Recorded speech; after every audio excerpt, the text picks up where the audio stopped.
Hi, welcome to a special edition of Education Matters, 10 things every school board candidate should know before they take office. With me is Carl Tanksley with our legal department. Welcome, Carl. Hello, Ray. Thanks for having me. One of the things, once you're elected to a school board, you have to, like other school officials, you have to submit to a criminal background check.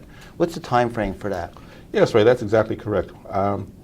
Within 30 days of having been elected or appointed to your school board position, you have to file an application for your with the criminal history unit, the state criminal history unit, to have your fingerprints reviewed and make sure there's no negative criminal history that would prevent you from serving as a board member. And if you feel like you don't want to submit to that criminal background check, can you assume office? No, you can't actually. It's a requirement in statute. You have to take and actually pass the criminal background check before you can become a board member. And what's the time frame for doing all of this?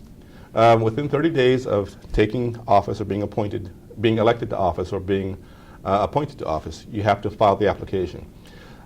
Sometimes during peak seasons, the criminal history unit will not be able to process your application, but as long as you file it in a timely fashion, you'll still be able to take office even if they haven't completed their review of your criminal history background. Now, who has to pay for this criminal background check? Well, the individual board member would pay for the criminal history background check.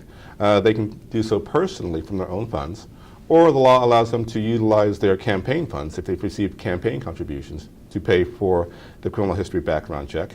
And on occasion, board policy allows the individual board member to be reimbursed for that. So one of those three methods, either personally, out of your campaign fund, or the board can reimburse you for the criminal history background check.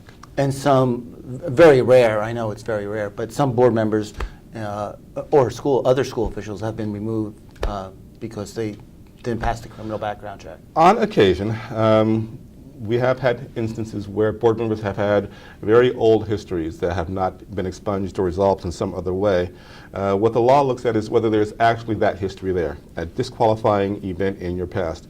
If it's in your past, you're disqualified. And there are a number of instances that would disqualify you. Drug possession, drug usage, guns, weapons, those kinds of things obviously would disqualify you from serving as a board member.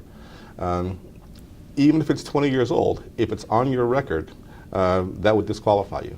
Now, if your record is expunged for some reason, if you're able to go through that process and have that removed from your record so there is no actual record of a conviction, then that would clear you and allow you to qualify as a board member.